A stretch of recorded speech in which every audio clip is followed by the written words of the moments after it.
Buenos días para todos. Vamos a comenzar la clase de hoy. ¿Me están escuchando bien todos? Por favor, ¿me confirman? Sí, Daniel, te escucho. Vale, gracias. Gracias.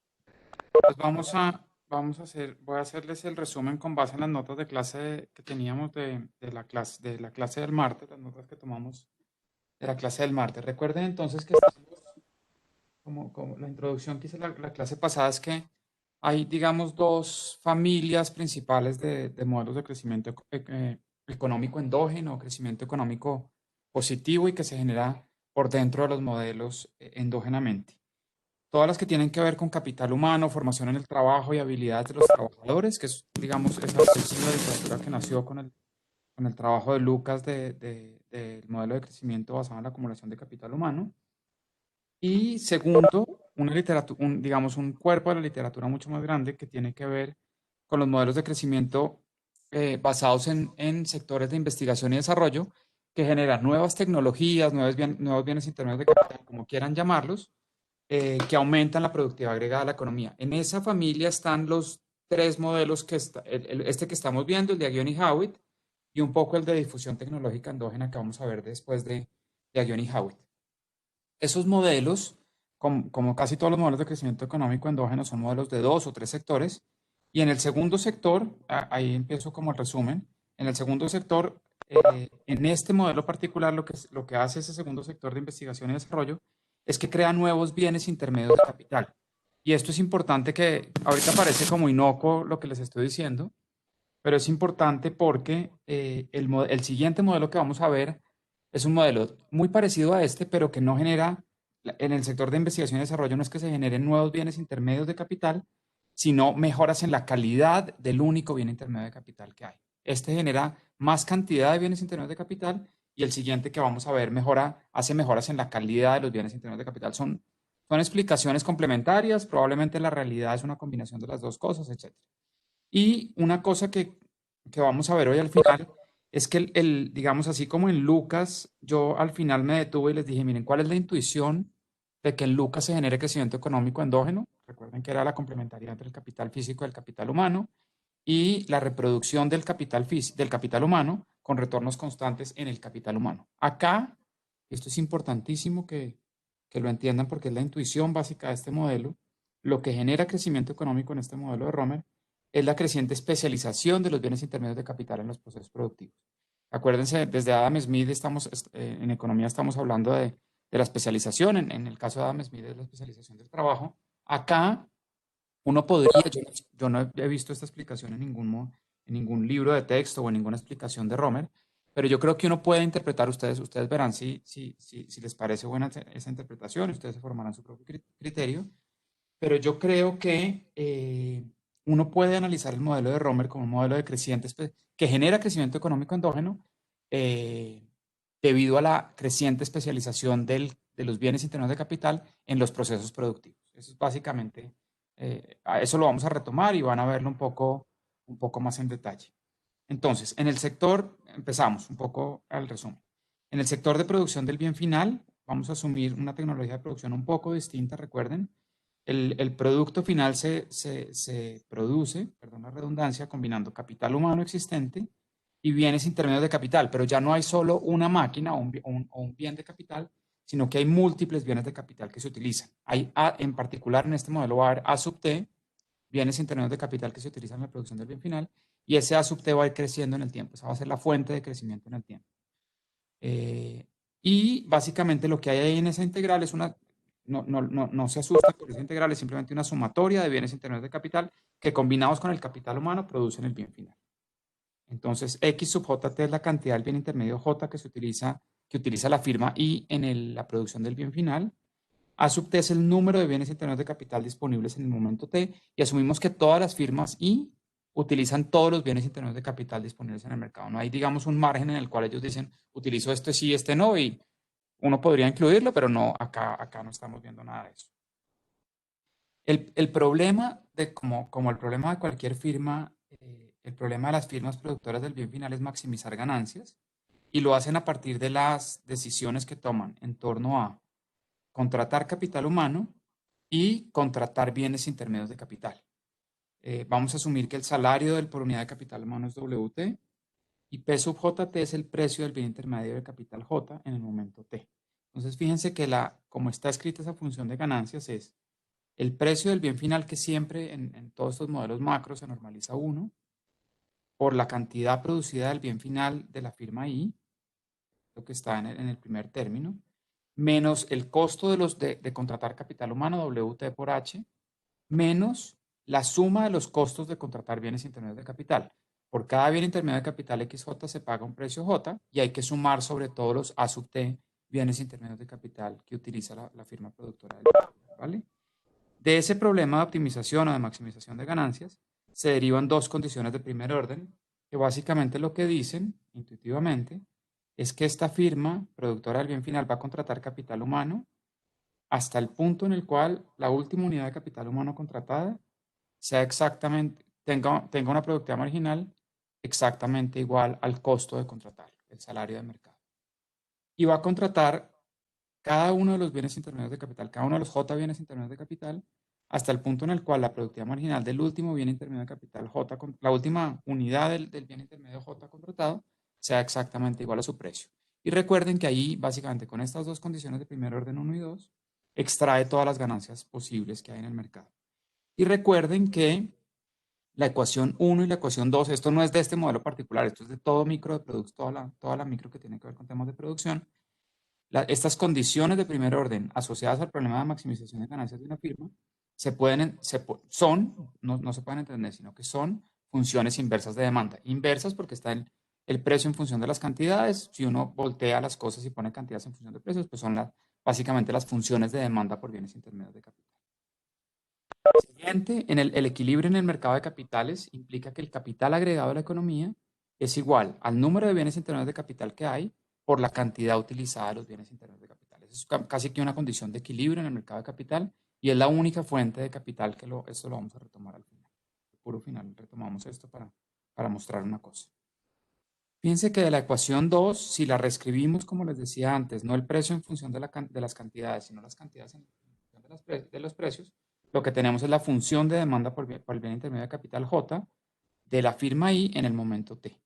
Y noten acá, porfa, esto ya lo vamos a mirar, que la elasticidad precio de la demanda, es decir, en cuánto por ciento cambia la cantidad demandada del bien intermedio de capital J en el momento T, cuando el precio aumenta en 1%, es esta expresión que está en este segundo recuadro, que es menos 1 sobre 1 menos alfa.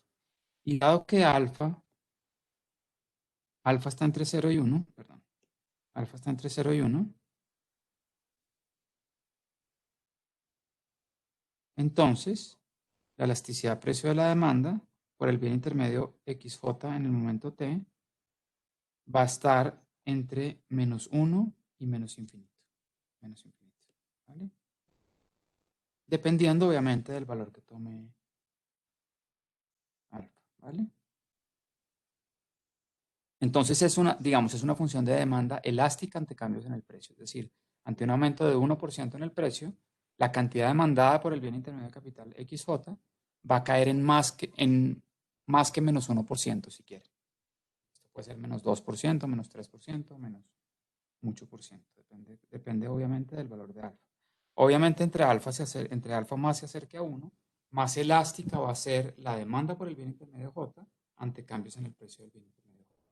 Y eso básicamente, esta expresión para la elasticidad del precio de la demanda va a ser crucial para la interpretación de el precio que va a cobrar el monopolista que produce el bien intermedio de capital XJ.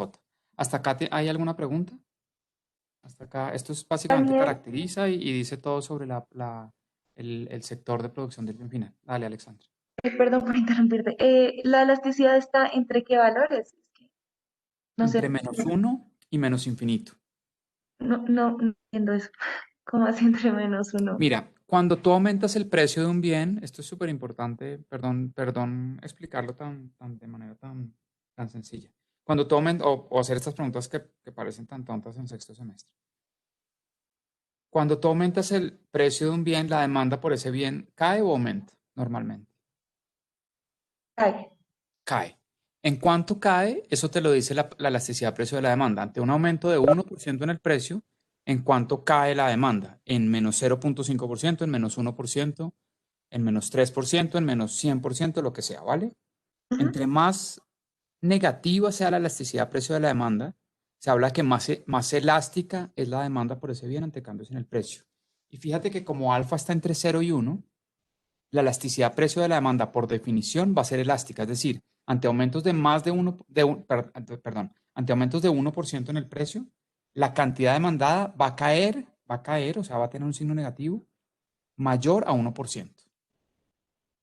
Supón que alfa es 0.5. ¿Cuánto es la elasticidad precio de la demanda por el bien intermedio J? 1 sobre Uno sobre 0.5. 0.5, que es menos 2%, porque siempre la elasticidad está ante un cambio de 1% en el precio, ante un aumento de 1% en el precio, ¿en cuánto por ciento cae la cantidad demandada? Entonces, si alfa es 0.5, es 1 sobre 0.5, que es 2, o sea, ante un aumento de 1% en el precio del bien intermedio J, del bien intermedio XJ, la demanda por ese bien intermedio J cae en menos 2%. Es decir, es elástica ante cambios en el precio. Cae más que proporcionalmente el cambio en el precio. ¿Sí? Si alfa no fuera 0.5, sino 0.1, si fuera, perdón, no fuera 0.5, sino 0.99, esto sería 1 sobre 0.01, o sea, 100. Ante un aumento del 1% en el precio, la demanda cae en menos 100%. ¿Sí? A eso me estoy refiriendo con que la demanda es elástica ante cambios en el precio porque es menor que menos 1. La elasticidad de precio de la demanda, ¿vale? ¿Sí está más claro, Alexandra? Sí, sí, gracias. Vale. Entonces, eso nos caracteriza, hasta ahí nos caracteriza el sector de producción del bien final. En el sector de investigación y desarrollo, en este sector se producen nuevos bienes intermedios de capital en una decisión que está en dos etapas. Si las firmas que entran a este sector si las firmas de este sector entran o no al sector de investigación y desarrollo, aquí va a haber una condición de libre entrada, y si entran, cuánto producen o a qué precio producen los bienes intermedios de capital. Y estas firmas, al tener que pagar unos costos fijos de entrada, aquí va a haber unos costos fijos, un costo fijo de entrada, piensen en ese costo como el costo de montar un laboratorio, eso lo vamos a llamar ETA, el costo de montar un laboratorio, el costo de contratar científicos, unos costos fijos de entrada que de alguna manera garantizan que haya la innovación tecnológica, es decir, la creación de un nuevo bien intermedio de capital, pero hay que pagarlo, hay que pagar un costo fijo.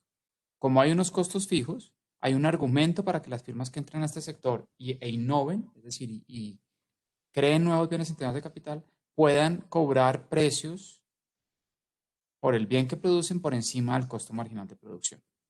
Ese costo marginal de producción lo vamos a llamar omega T, que es este término que voy a señalar acá en naranja, para que todos lo vean, ese término que acabo de señalar ahí en naranja, y ese es el costo marginal de producción de cada bien intermedio de capital una vez esté creada la receta o el blueprint de crear ese bien intermedio de capital. Y esa firma va a cargar un precio P sub JT que va a escoger.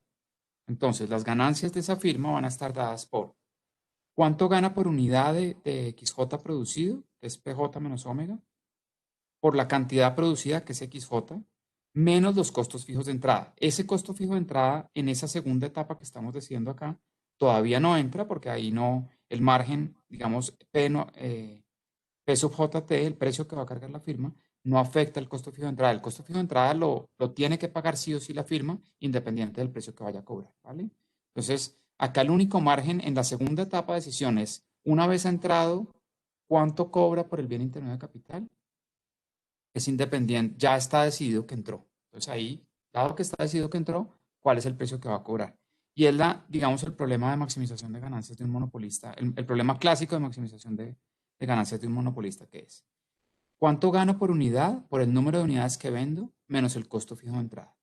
Entonces aquí el trade-off que va a enfrentar el monopolista es, si yo gano mucho por unidad, dado que la demanda por el bien que yo estoy produciendo, el bien intermedio de capital que estoy produciendo, es elástica, si yo gano mucho por unidad, es decir, cobro un precio muy por encima del costo marginal de producción, voy a ganar, repito, mucho por unidad, pero voy a vender relativamente pocas unidades. ¿Qué tantas menos unidades va a depender crucialmente de la elasticidad de precio de la demanda? Y eso, entonces ahí recuerden de micro 2, uno inserta la función inversa de demanda, la función directa de demanda por el bien intermedio de capital XJT, XJ en el momento T, en la función de ganancias del monopolista, y ahí básicamente enfrenta este problema de maximización. Aquí ya reemplazamos en esta que voy a señalar si quieren en naranja de nuevo, en esta ya está insertado acá, esto es XJ, la demanda, perdón, esta es la demanda, la función de demanda directa, quieren pónganle un super D por demanda, por el bien intermedio de capital J en el momento T, que lo demandan ¿quiénes? Las firmas productoras del bien final, ¿vale? Ellos demandan ese bien intermedio de capital y la demandan con esa función de demanda que está escrita acá, es esta, ¿vale? Y escogen el precio para maximizar sus ganancias. De nuevo el trade-off es, si cobro un precio muy alto, gano mucho por unidad, pero vendo pocas unidades, o si cobro un precio muy bajito, es decir, muy poco por encima del costo marginal de producción de omega T, vendo muchas unidades, pero gano relativamente poco por unidad. Y ese es el trade-off o el margen en el que van a decidir las firmas acá. Y la condición de primera orden asociada a ese problema de maximización de ganancias del monopolista es esa que está escrita ahí, digamos, la derivada de la función de ganancias con respecto al precio, igualada a cero, y después de una manipulación algebraica que yo les pedí que hicieran, nos llegamos a que el precio óptimo que va a cargar el monopolista, productor del bien intermedio de capital XJT, va a ser el costo marginal de producción por un markup, donde el markup es 1 sobre alfa, ¿vale? En tanto alfa tienda a 1, voy Juan Camilo, en tanto alfa tienda a 1, el markup que va a cobrar el monopolista es más bajito, y en tanto alfa tienda a 0, el markup que va a cobrar el monopolista va a ser muy grande, ¿vale? Juan Camilo, adelante. Los productores del bien intermedio son monopolistas sobre un único bien, ¿verdad? O sea, hay de a Sí, monopolistas sobre a ajá, bienes. sí. Cada uno tiene un monopolio sobre el bien intermedio XJ. Y entonces hay que se va a inventar o no se va a inventar en cada periodo. Si pagan el costo fijo de entrada, van a inventarlo. Y fíjese que esos bien, el número de bienes intermedios de capital o el número de firmas en el sector de I más D va a ser igual a ¿qué? A sub T.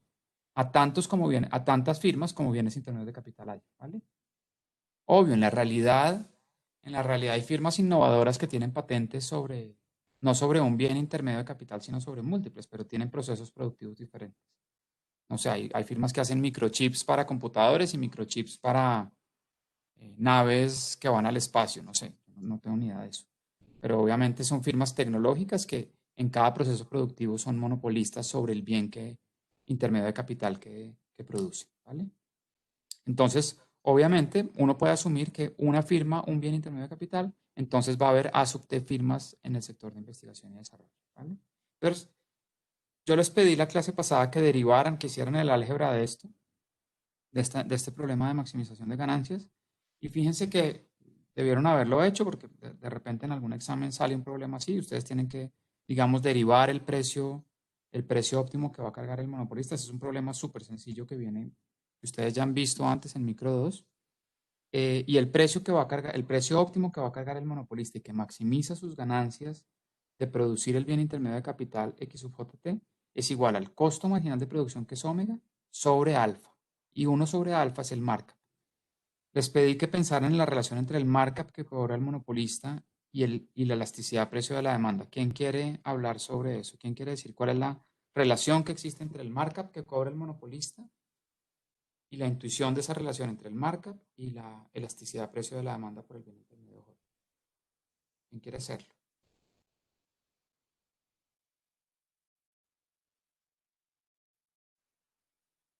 Yo les pedí eso al final de la clase pasada.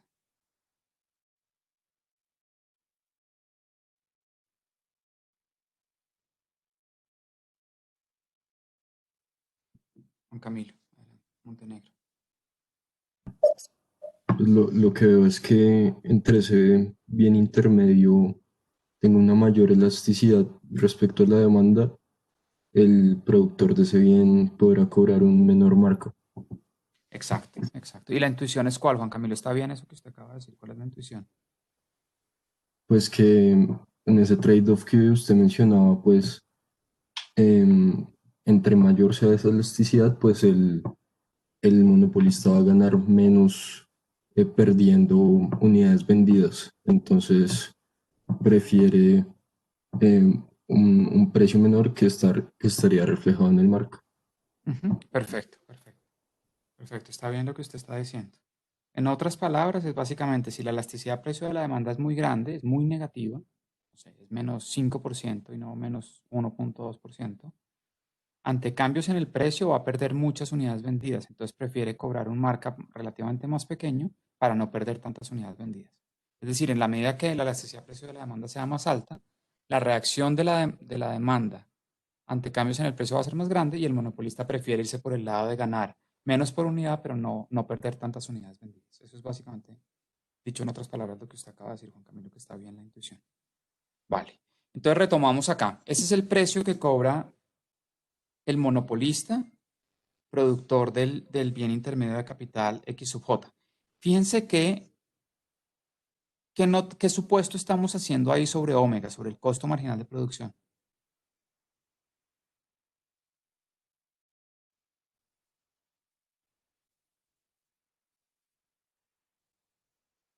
¿Que depende de J o no depende de J?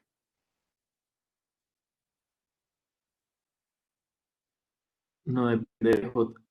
No depende de J. Entonces, fíjense que aquí estamos asumiendo, obviamente es un supuesto simplificador que nos ayuda mucho a no cargar tantas cosas sobre de parámetros y variables en el modelo. Estamos suponiendo que en el momento en que el costo marginal de producción no depende del bien intermedio de capital J que se está produciendo, uno genera una uniformidad entre los precios, en los precios que cobran los productores del bien final. Otra cosa otro supuesto simplificante es que la función de producción, todos los bienes intermedios de capital están elevados a la alfa. Uno podría tener un alfa sub j para cada bien intermedio de capital y los precios podrían ser diferentes por ese lado.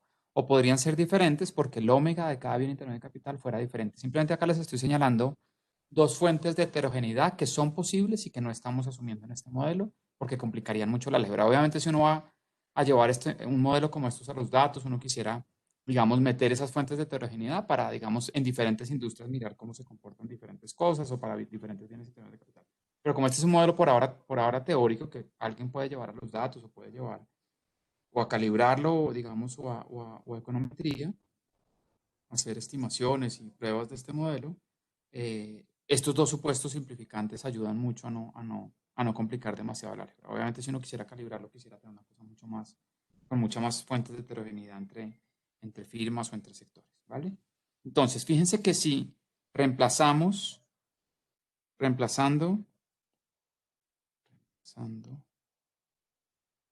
PJT estrella, el precio óptimo que cobra el monopolista, omega T sobre alfa, en la función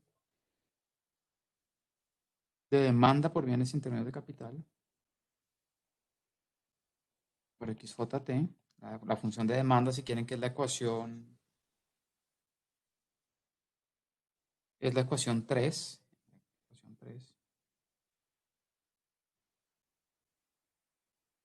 Entonces tenemos que la cantidad transada ya de equilibrio de XJT va a ser igual a, hagan esta álgebra ustedes, yo quiero que ustedes un poco, a veces no hacer todos los pasos, sino que ustedes lleguen a estas mismas expresiones para que practiquen también la manipulación algebraica de estos modelos.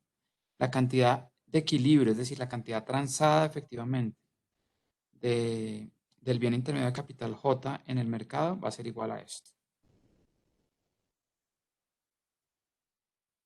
¿Vale? Esta es la cantidad de equilibrio transada, este es el precio y esta es la cantidad de equilibrio. ¿Vale? Esta es la cantidad de equilibrio transada.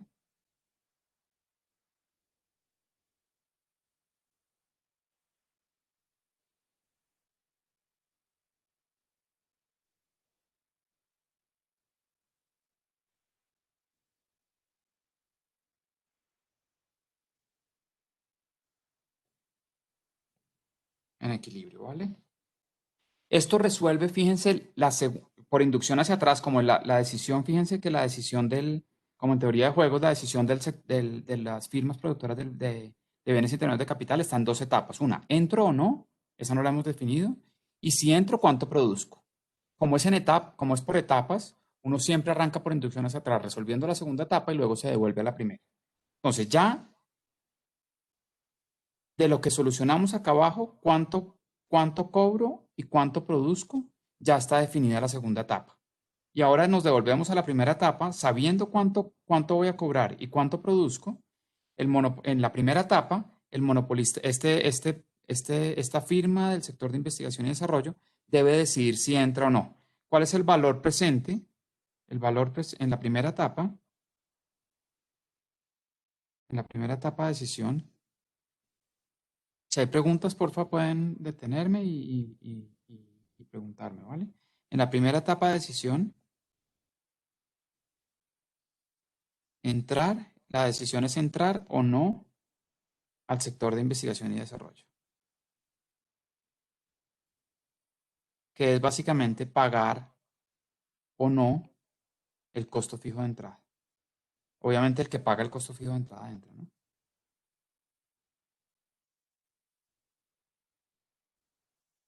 Que recuerden que es ETA, ¿vale? Es ETA. El costo fijo de entrada ETA. ¿Listo? Y fíjense que el valor presente de las ganancias de este monopolista, el valor presente, descontadas, como son flujos financieros, los descontamos con la tasa de interés, el valor presente de las ganancias que hace el monopolista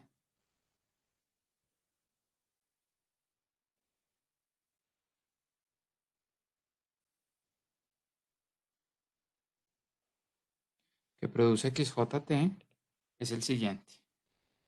B sub T, el valor presente en el momento T de las ganancias, va a ser igual a la integral entre el momento actual T e infinito, asumimos que tiene una patente infinita, hasta al infinito, de las ganancias que hace.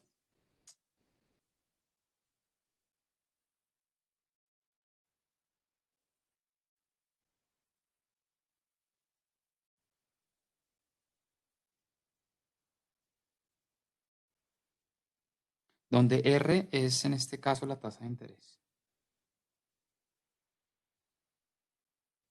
¿Vale? Este es el valor presente, el valor descontado usando la tasa de interés. R es la tasa de interés de la economía.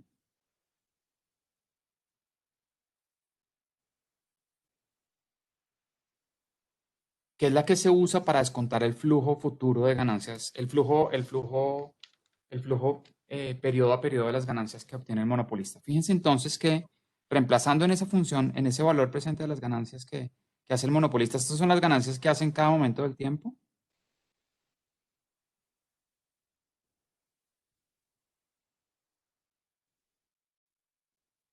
Y E a la menos R por B menos T es básicamente como descuenta el futuro. Y el factor de integración acá es B, que es básicamente un factor de tiempo. Simplemente que está parado en el momento T. Es decir, está trayendo el valor presente de las ganancias al momento T. Al momento T. Y acá reemplazando, fíjense, reemplazando en BT, reemplazando lo que ya conocemos, reemplazando PJT estrella, es decir, el precio de equilibrio y las cantidades transadas en equilibrio, XJT, las cantidades transadas en equilibrio. En BT obtenemos lo siguiente. Obtenemos que B sub T es igual a la integral entre el momento actual que esté e infinito de el precio que cobra, W sobre alfa, menos omega, menos el costo marginal de producción, por XJT estrella, que recuerden que es alfa a la 2 sobre 1 menos alfa, sobre omega a la 1 sobre 1 menos alfa, por H.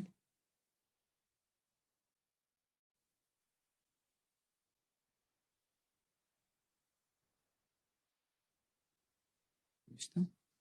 Y esto es igual, B sub T, es igual a omega sobre alfa menos omega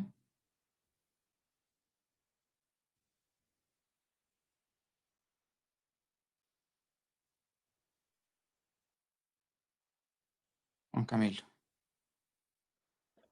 Daniel, algo técnico. Los subíndices, por ejemplo, en W sub T no En debería ser Omega. eso, perdón, omega sub T. Usted lleva desde la clase pasada confundiéndome Omega con W, por favor.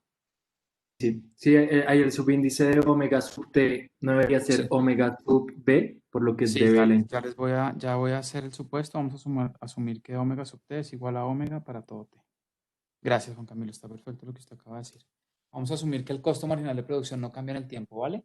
Esto es una economía real, entonces no hay inflación, entonces simplemente el precio, el costo real, marginal real de producción de los bienes intermedios de capital no cambia en el tiempo.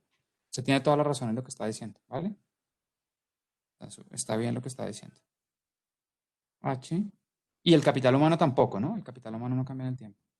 Por la integral, estamos sacando los términos, al asumir esto, al asumir que omega no cambia en el tiempo, estamos sacando todos los términos que no cambian en el tiempo y dejando dentro de la integral solo lo que cambia en el tiempo.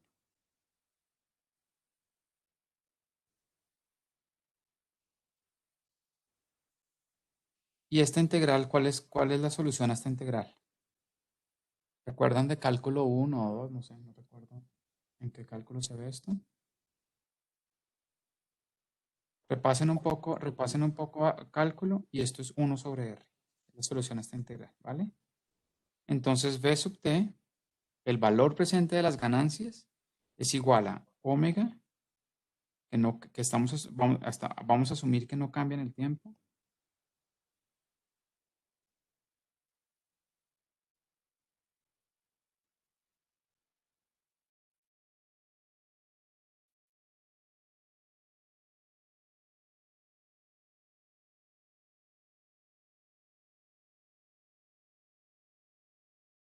sector de creación, de innovación y desarrollo o del sector de invención de nuevos bienes intermedios de capital, ¿vale? Ese es el valor presente de las ganancias. ¿Hay preguntas hasta acá?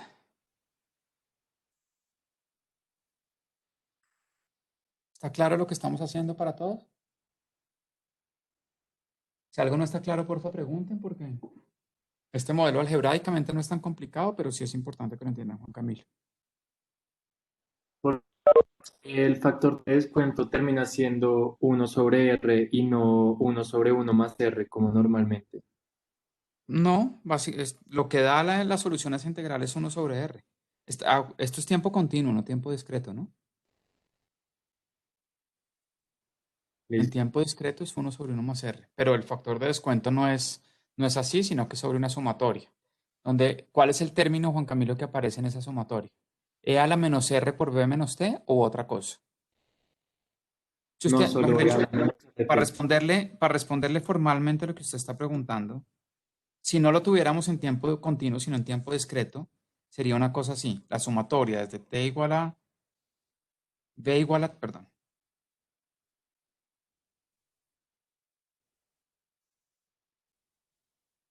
Desde B igual a T hasta infinito, de 1 sobre 1 más R a la B por las ganancias en cada T, ¿cierto? Y acá fíjense la diferencia con esto. Lo de la izquierda está escrito en tiempo continuo, lo que está en naranja es en tiempo discreto, ¿vale? Es importante que vean eso. Pero es exactamente lo mismo, simplemente una cosa está escrita en tiempo continuo y otra cosa está escrita en tiempo discreto. No hace ninguna diferencia en lo que estamos haciendo. Y la solución a esa integral es 1 sobre R. Háganla, repasen de cálculo 1, cálculo 2, no sé dónde se ve eso. Pero eso estoy seguro que se ve y la solución a esa integral es 1 sobre R. Y esta ecuación que está escrita acá, si quieren llamémosla la ecuación, creo que la última que teníamos numerada, la ecuación 3.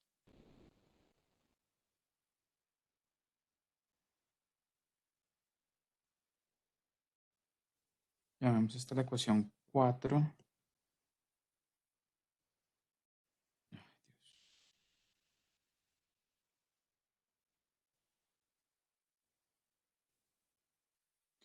Esta es la ecuación 5.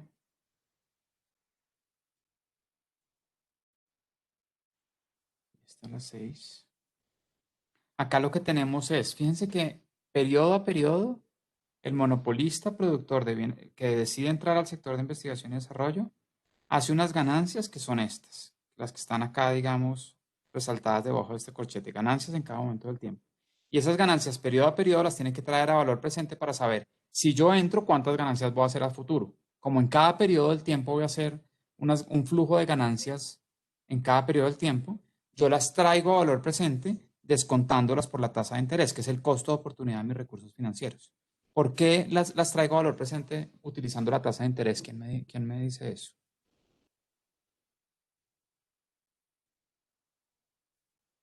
¿Cuál es la alternativa de este monopolista de invertir recursos en el sector de investigación y desarrollo? ¿Cuál es la alternativa financiera que tiene este empresario innovador, si quiere?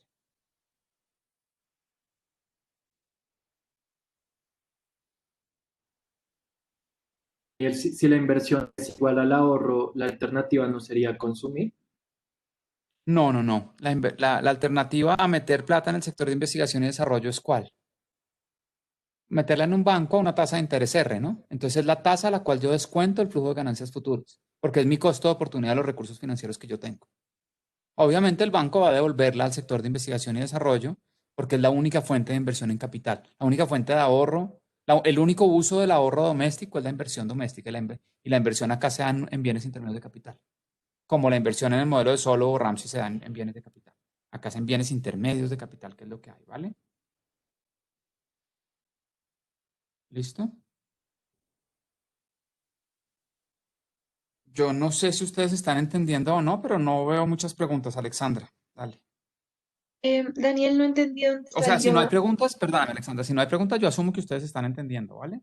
Si me bombardean de preguntas, algo no está quedando claro y me devuelvo, pero si no me preguntan, yo estoy asumiendo que ustedes están entendiendo y todo está súper claro. Dale, Alexandra.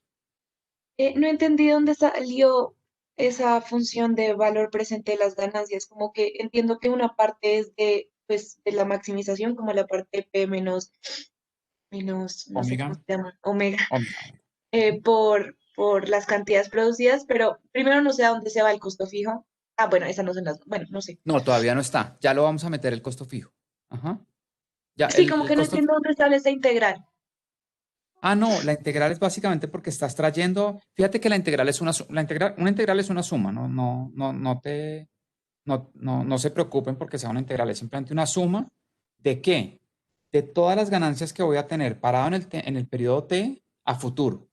En cada periodo del tiempo, este señor innovador, este sector, este empresario que entra al sector de investigación y desarrollo, va a hacer unas ganancias instantáneas en cada periodo iguales a P menos omega por X. Eso es lo que va a ganar producto de comercializar, de vender los bienes intermedios de capital, el bien intermedio de capital que inventó. ¿Listo? Para traerlas a valor presente, utilizo esto que voy a señalar en rojo, que es el factor de descuento. El factor de descuento utilizando la tasa de interés como tasa de descuento, como tasa de descuento intertemporal porque estamos hablando de recursos financieros. ¿Vale?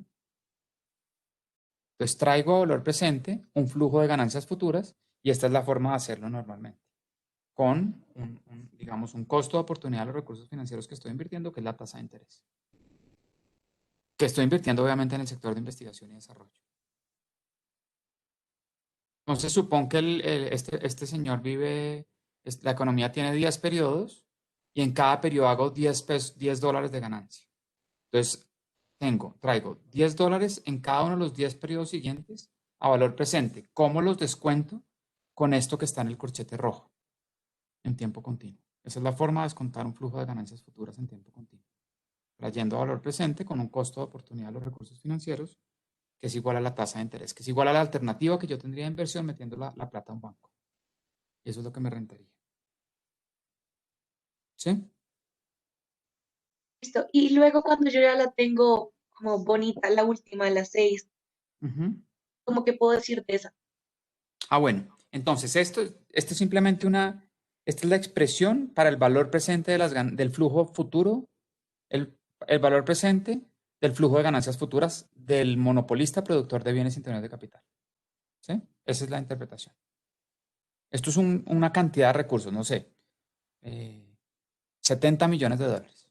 Es el valor presente del flujo de ganancias futuras producto de inventarme un microchip que utilizan unas firmas de computadores. ¿Sí? Y este es el valor presente de esas ganancias. Ahora, ¿quién me dice que sigue con esto? Este es el valor presente de las ganancias que voy a hacer. ¿Qué concepto invocamos ahora para terminar de resolver el modelo? Ya terminamos.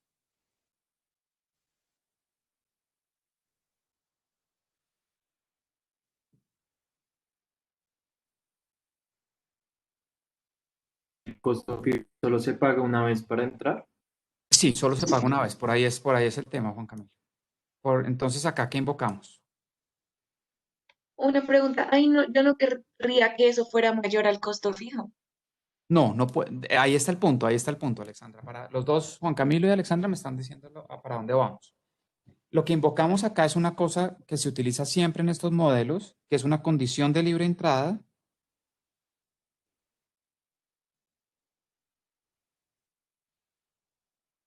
En el sector de I+D.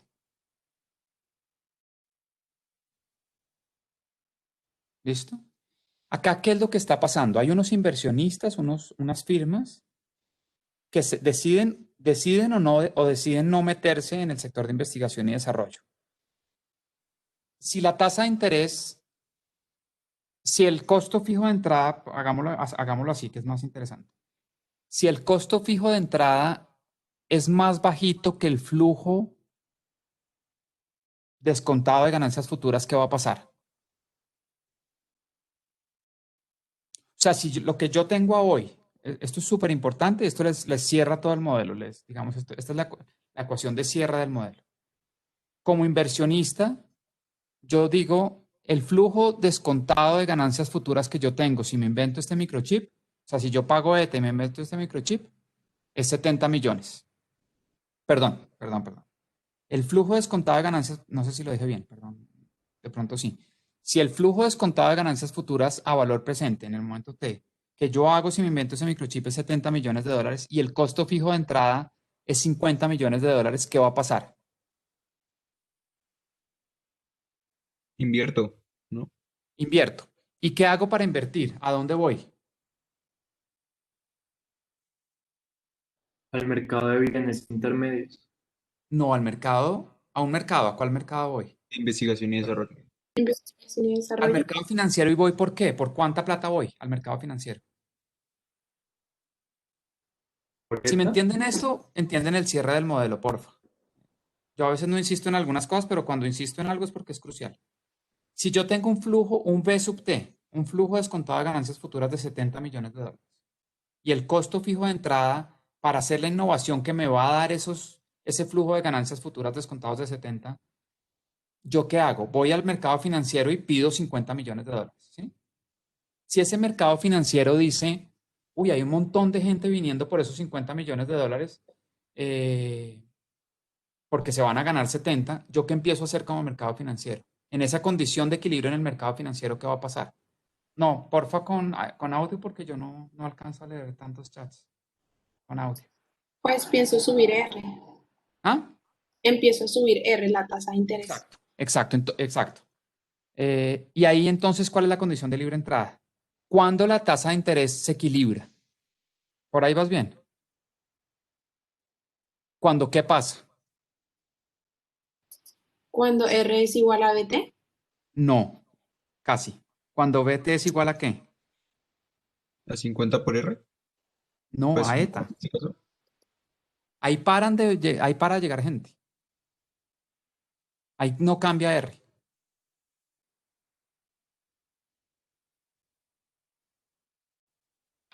Bueno, ¿qué pasa en el caso contrario? Se las pongo en el caso contrario.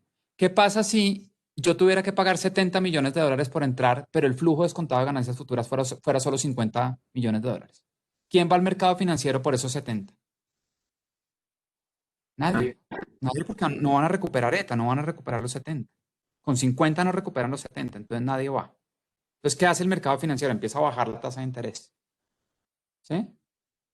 En el punto en el cual el costo fijo que tengo que pagar hoy es igual al flujo descontado de ganancias futuras que va a hacer los inversionistas que se meten en el sector de I+D, ahí sale un R de equilibrio, un R estrella, ¿vale? Entonces la condición de libre entrada es esta, eta igual a la ecuación 6. ¿Alguien estaba levantando la mano? No sé, no alcancé a ver. Sí, pero no creo que es justamente lo que vas a decir, cómo R afecta a ETA, sabiendo que ETA es a crédito. Al final del día, el que quiera meterse al sector de investigación y desarrollo, o tiene que ir por la plata o la tiene entre el bolsillo y tiene un costo de oportunidad R, ¿cierto? Tiene un costo de oportunidad R cada unidad de recursos que tiene, ¿cierto? ¿Eso es claro o no? Uno puede tener la plata entre el bolsillo, pero esa plata tiene un costo de oportunidad. No necesariamente tiene que ir a pedirla prestada. Pero si la tiene entre el bolsillo, tiene un costo de oportunidad que es ir a depositarla en un banco. Lo que equilibra la tasa de interés del mercado de capitales en este modelo es que la tasa de interés va a quedarse quieta, va a encontrar un equilibrio en el punto en el cual el flujo de futuro descontado de ganancias, el flujo de ganancias futuras descontada es igual al costo fijo de la inversión. Y ahí la tasa de interés se encuentra en equilibrio. Esto equilibra la tasa de interés. Y R estrella, que es la productividad marginal del capital en este modelo, va a ser igual entonces, reescribiendo esta ecuación anterior, a H sobre beta, a esta expresión. Daniel, yo tengo una pregunta. Es Ujú. que yo no entiendo muy bien, o sea, no sé si lo que estamos haciendo es como trazar un camino. O sea, entiendo que resolvimos primero la 2 y después la 1, ¿sí? Y entonces Que es por nosotros inducción hacia atrás, precisamente porque es una decisión en dos etapas, ¿vale? Sí, sí. exacto. Entonces, lo primero que decido, o sea, al momento de yo tener esa innovación, lo primero que yo decido es BT. O sea, es lo primero que yo voy a hacer para pedirle al banco y después yo hago lo de los costos de producir. Hagamos una cosa, salte del modelo, y métete a la realidad. Tú eres una inversionista que tienes o no tienes 50 millones de dólares, que es el costo fijo de entrada. Y aquí empiezo a responder varias de las preguntas de los últimos 5 o 10 minutos, ¿vale? Si tú los tienes y decides meterte a ese mercado, ¿tú qué es lo primero que te preguntas? Antes de decir si pagas esos 50 millones de dólares o no los pagas, ¿qué decides? ¿Qué te preguntas? Perdón, no qué decides, sino qué te preguntas. ¿Cuánto me voy a ganar? ¿Cuánto me voy a ganar? Depende de cuánto venda y a qué precio. Eso ya se resuelve en la segunda etapa. Entonces tú vas por inducción hacia atrás. ¿Cuánto me voy a ganar? ¿Cuánto voy a vender? ¿A qué precio voy a cobrar el bien intermedio la innovación que yo genere, el bien intermedio de capital? ¿Cuántas voy a vender? Yo lo tengo de la función directa o inversa de demanda por el bien que yo voy a producir, el bien intermedio de capital que yo voy a producir. ¿Cuántas ganancias voy a hacer en cada momento del tiempo, de aquí al infinito? Y traigo ese flujo de ganancias futuras a valor presente. Y eso supongamos que el costo fijo de entrada es 50 millones de dólares y que el flujo descontado de ganancias futuras es 70. De nuevo, el costo fijo de entrada ETA es 50 millones de dólares y el flujo descontado de ganancias futuras es 70.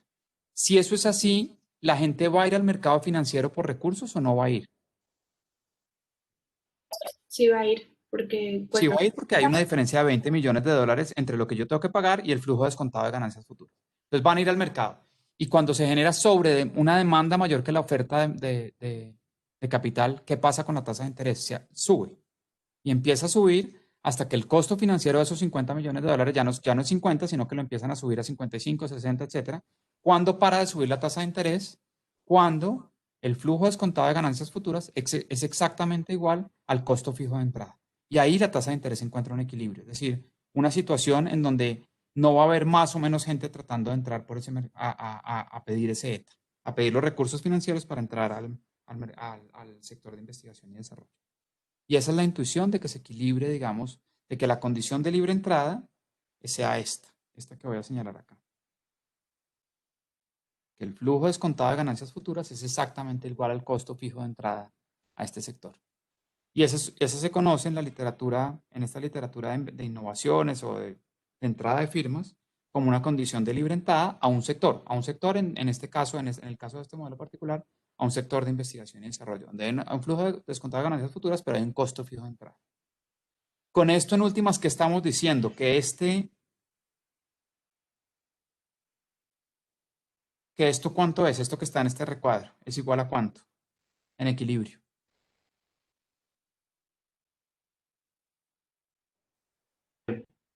A cero, ¿cierto? Si no fuera cero, habría gente haciendo plata y presionan la tasa de interés al alza hasta que eso se equilibre, hasta que esto realmente se vuelva cero, ¿vale? Exactamente, exactamente. Que es una condición, digamos, de equilibrio en el mercado de capitales. Y esta es la tasa de interés que resuelve ese problema. Entonces, fíjense que la tasa, Alexandra, dale.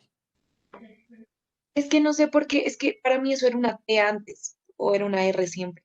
El Perdona, uno perdona. sobre, es que el uno sobre T, que pues ahora es R, no era la integral, como una forma de expresar la integral. Es la solución a esta integral. Es la solución a esta integral que te voy a señalar en rojo. Y entonces uno sobre la tasa de interés. Es la solución a esa integral, exacto. Ok, y luego la despejamos, listo. Y luego la despejas, exacto. Lo igualas ese término b sub t, b minúscula sub t, a eta, y ahí te sale la tasa de interés de equilibrio. Ujú, exacto. Fíjense que la tasa de interés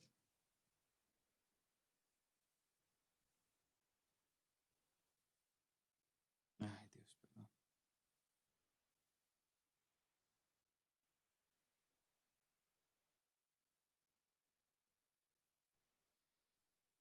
Que es la productividad marginal del capital en este modelo, en todos estos modelos.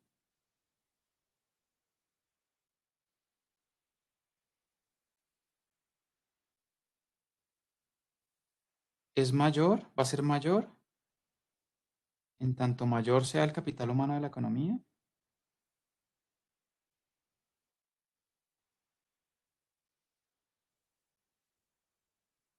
Y en tanto menor sean los costos fijos y variables en el sector de investigación y desarrollo.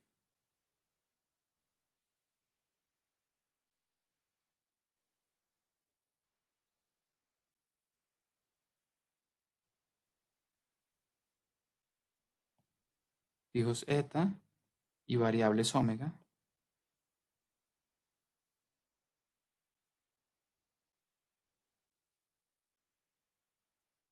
Piensen en la intuición de lo que de lo que acabo de escribir acá, ¿vale? Es un análisis básico de cómo cambia la tasa de interés conforme cambian parámetros estructurales. El capital humano de la economía, el costo fijo de la inversión en el sector de inversión y desarrollo o el costo variable, ¿vale?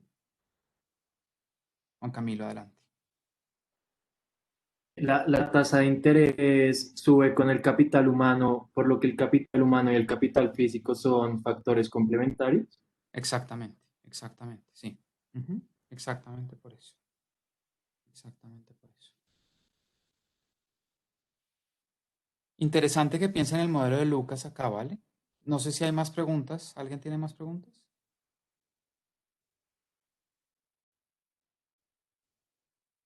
Vale. Entonces, fíjense que ya tenemos anclada la tasa de interés. Si ya tenemos anclada la tasa de interés, que es la productividad marginal del capital, que, y, digamos, ya tenemos resuelto el problema de las firmas. Y no vamos a resolver el problema de los consumidores porque ese ya no lo conocemos de memoria de Ramsey. De Ramsey en tiempo continuo o en tiempo discreto, no importa. Nosotros sabemos del problema de las familias consumidoras. Ya tenemos todo el problema de las firmas. El problema del consumidor, sea como sea que lo planteemos, nosotros sabemos que en equilibrio se cumple la ecuación de Euler. El problema del consumidor es exactamente estándar y toma una tasa de interés como dada, una productividad marginal del capital. La ecuación de Euler, devuélvanse a Ramsey o a Lucas o a lo que quieran, al modelo que quieran del problema del consumidor, que maximiza un valor descontado del flujo de utilidades futuras, sujeto a una restricción presupuestal de ahorro, de acumulación de capital, etcétera, etcétera. Y la ecuación de Euler, acuérdense que nos dice que U' de CT sobre beta U' de CT más 1 igual a 1 más R.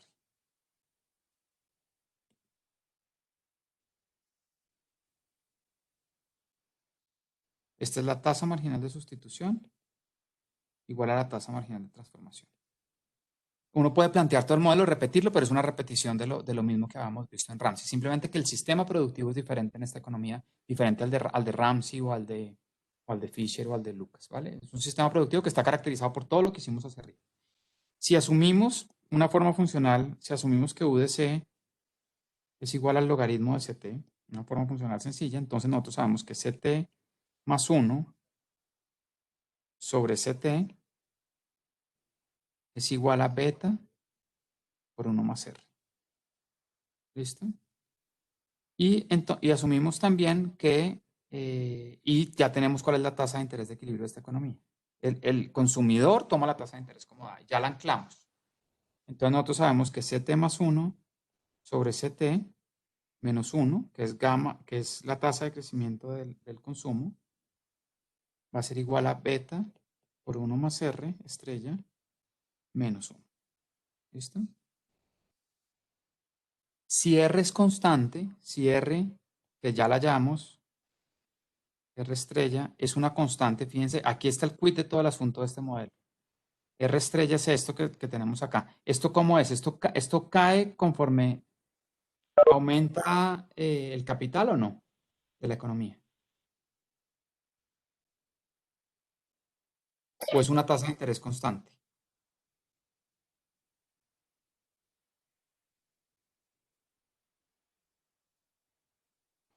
Daniel, ¿podrías repetir la pregunta?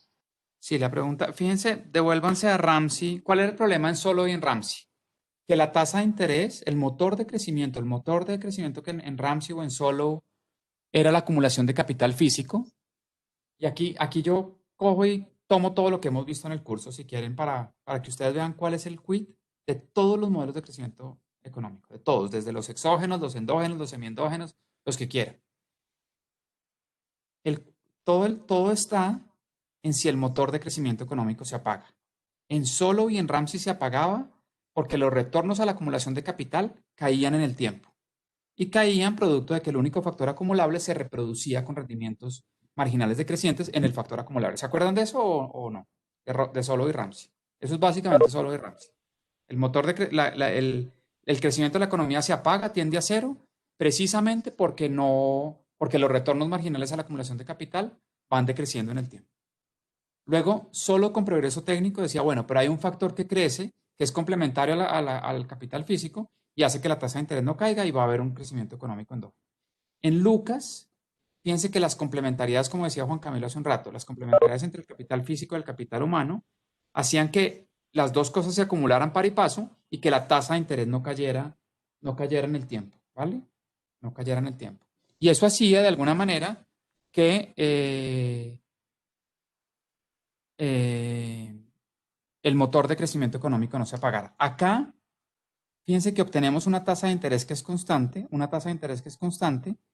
con lo cual, fíjense que la tasa del crecimiento del consumo en el tiempo no va a caer conforme avanza el tiempo. Y eso hace que haya crecimiento económico positivo en el estado estacionario. O sea, es un modelo como una K, como un Y igual a AK, o como un modelo de Lucas, en donde los retornos a la acumulación de capital no va a ir cayendo. ¿Listo? Adelante, Juan Camilo.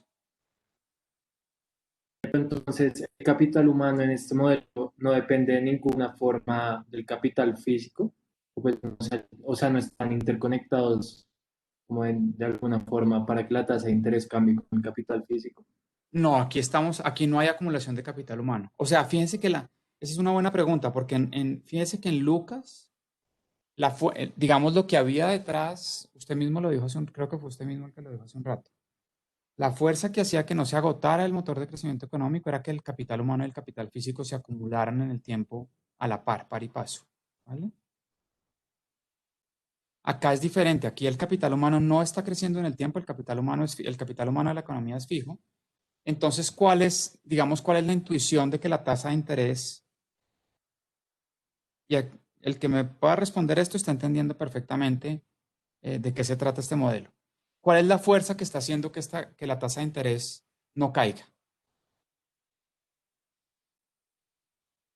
Fíjense que en su forma original, si nos devolvemos acá hacia la ecuación 1 del modelo, En su forma original, los bienes intermedios de capital tienen retornos marginales decrecientes. Aquí hay un alfa en esta función de producción agregada para cada bien intermedio de capital. O sea, en principio uno sí tiene retornos marginales decrecientes a la acumulación a los bienes, en los bienes intermedios de capital. Pero ¿qué más está pasando?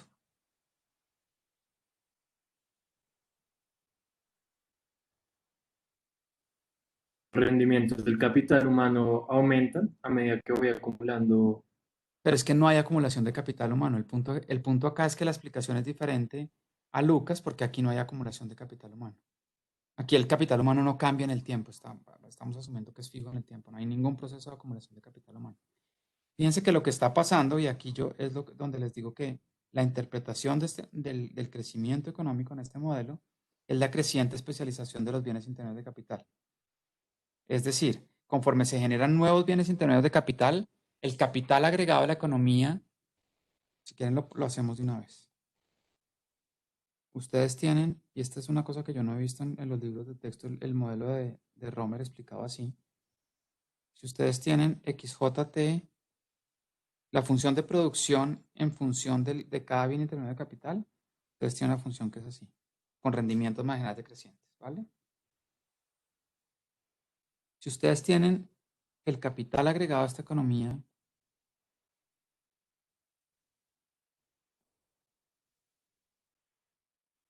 es igual al número de bienes intermedios de capital que hay, A sub T, por la cantidad de cada bien intermedio de capital que se transa en el mercado, que es X sub T, ¿vale?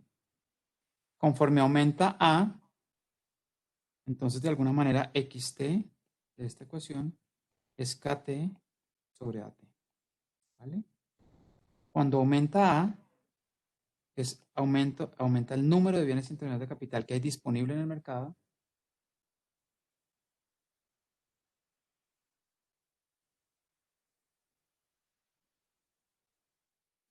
Número de bienes intermedios de capital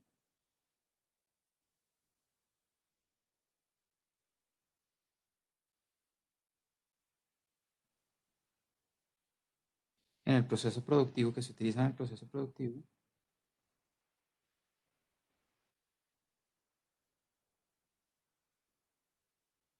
¿Qué pasa con la intensidad de uso de cada X cuando aumenta dado el stock de capital agregado?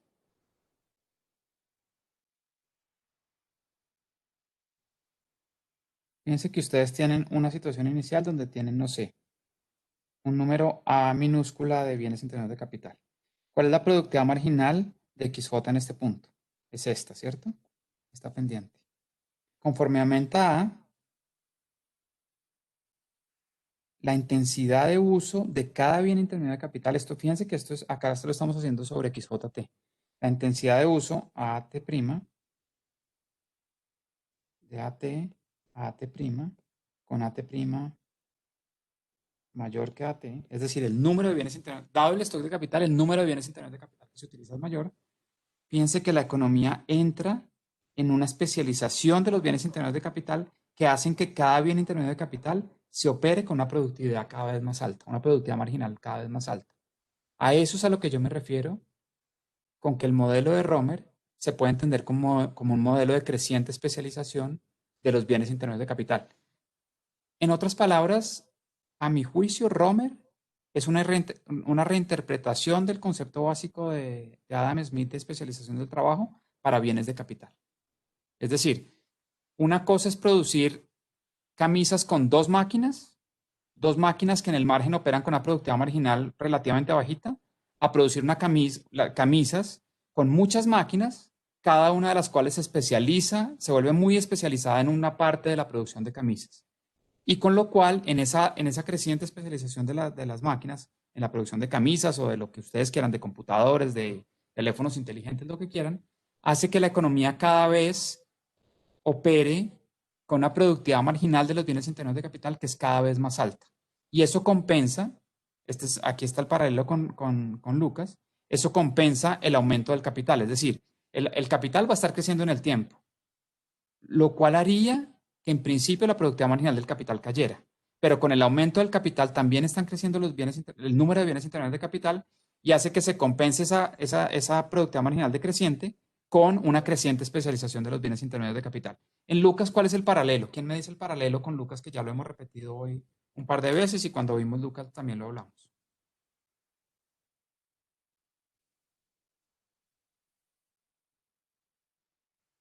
¿Qué era lo que hacía? Fíjense que en Lucas la productividad marginal del capital físico era en principio decreciente. ¿Qué compensaba la productividad marginal decreciente en la acumulación de capital? Alguien levantó la mano y no alcancé a ver, perdón. Compensaría la acumulación de capital humano gracias a la acumulación de capital. Perfecto. En principio, tanto en Lucas como acá en Romer, como en muchos modelos, los retornos marginales a la acumulación de capital son decrecientes. Pero lo que existe en Lucas y en Romer es que hay algo que compensa, entre comillas, lo decreciente de la acumulación de capital físico. En Lucas era que a la par con la acumulación de capital físico había acumulación de capital humano. Y como los dos factores son complementarios, eso compensaba los retornos marginales decrecientes de la acumulación de capital físico. Acá lo que pasa es, el capital está creciendo, conforme crece el capital, de alguna manera los retornos marginales decrecientes de la acumulación de capital van actuando, pero también conforme aumenta el capital, aumenta el número de bienes intermedios de capital. Se están inventando nuevos bienes intermedios de capital en cada periodo. Y conforme se inventan nuevos bienes intermedios de capital, cada XJ se opera con una productividad en el margen que es cada vez más alta. Es decir, se pasa de una situación en donde con un número A sub T de bienes intermedios de capital, cada bien intermedio de capital se opera en el margen con una productividad como está en esta pendiente, a operarlo en una productividad marginal que es más alta. Eso, en español, es creciente especialización de los bienes intermedios de capital. ¿Vale? ¿Entendieron esa intuición? No hay preguntas. Prefiero digamos que detenerme unos minutos más en esta intuición y que quede claro qué es lo que está detrás. Esto no está escrito en ningún libro de texto, ni en el paper de Romer, ni en ninguna parte. Yo creo que esta es una interpretación válida que necesito que entiendan. Luego ustedes pueden ir a mis notas de clase o a las notas de Nano Zuleta y María Medellín, lo que sea, y leer el álgebra y volverla a replicar, etcétera. Yo lo que necesito ahorita es que entiendan la intuición de lo que está pasando. Creo que Alexandra, ¿tenías una pregunta? Sí, Daniel, es que entiendo que lo que acabas de decir sobre cuando aumenta el número de bienes intermedios de capital, aumenta la productividad con la que se opera y lo de la especialización. Pero es que en la gráfica se ve eso debido a que hay mayor pendiente. Pero entonces en la gráfica eso implicaría que habría menos producto. Aunque No, no, porque el producto agregado, fíjate que aquí, no, está bien tu pregunta, Alexandra. Fíjate que acá yo estoy haciendo esta gráfica con respecto a un bien intermedio de capital. Pero es que cada vez, a medida que se operan más intensivamente, hay más XJ. Y lo que importa en esta, y aquí me devuelvo a la primera ecuación del modelo, lo que importa en esta ecuación no es cada bien intermedio por separado, sino la suma de todos los bienes intermedios de capital. Conforme aumenta este A, aumenta este término grande. ¿Vale? Tú estás agregando más bienes intermedios de capital. Y mientras que la gráfica que está abajo está hecha para cada bien intermedio de capital sub J. Tú tienes razón en la confusión, pero fíjate que acá lo que estamos haciendo es disminuye la cantidad que se utiliza de cada bien intermedio de capital, aumenta la intensidad o la productividad en el margen con la cual se opera cada uno y se opera con más bienes intermedios de capital conforme aumenta A. Tú estás sumando más bienes intermedios de capital en el proceso productivo. Juan Camilo. Daniel, pero para que los monopolistas estén dispuestos a producir una menor cantidad de X, ¿no tendría que cambiar también la elasticidad de la demanda de ese bien intermedio? No, la elasticidad no cambia, fíjese que depende solamente de parámetros. Es esto, 1 sobre 1, menos 1 sobre 1 menos alfa. Acá está. Pero entonces, como al entrar más monopolistas, los monopolistas están dispuestos a producir una menor cantidad por un mayor precio. No, simplemente no es que estén dispuestos a producir una menor cantidad. Cada bien, dado el capital físico de la economía, el capital físico total, ese capital físico se divide en cada vez máquinas mucho más especializadas. Pero el capital físico en cada momento del tiempo está dado, pero en el tiempo está creciendo. Yo creo que eso resuelve su pregunta. En cada momento, K sub T está dado. Y cada que avanza, cada que crece, cada que conforme pasa el tiempo, crece la economía, el capital agregado a la economía se divide en cada vez más bienes intermedios de capital, pero el capital también está creciendo. Entonces, no necesariamente XJ se está utilizando en menos cantidad, porque el capital está también aumentando. Aquí esta confusión es a propósito, para que usted entienda lo que estoy diciendo, ¿vale? ¿Sabes cómo? Acá este análisis que yo estoy haciendo es estático. Este análisis que estoy haciendo en esta gráfica es un análisis estático. Pero dinámicamente el capital agregado a la economía está creciendo. Esto está creciendo. ¿Mm? Esto está creciendo. En el tiempo. ¿Vale? Esa es la intuición de lo que pasa en Romer. Digamos, lo que compensa los rendimientos marginales decrecientes a la acumulación de capital, en Romer no es la acumulación de capital humano de un factor complementario a la acumulación de capital físico, sino la creciente especialización de bienes intermedios de capital conforme la economía, a medida que crece, inventa nuevos bienes intermedios de capital. ¿Vale? Yo les pido que vayan a mis notas de clase o a las notas del libro de Medellín y Zuleta y miren la parte final del modelo, que es la demostración de lo siguiente. Es una demostración que ya hemos hecho, ya la hicimos en Ramsey, ya la hicimos en Lucas, etcétera, en varias veces la hemos hecho. La demostración de que GC, la tasa de crecimiento del consumo en estado estacionario, es igual a la tasa de crecimiento del producto en estado estacionario y es igual a la tasa de crecimiento de A en el estado estacionario. ¿Vale? Esto lo encuentran en las notas de clase. En mis notas de clase o debe estar también en el libro de Zuleta y Medellín. Y en particular, la tasa de crecimiento va a estar dada por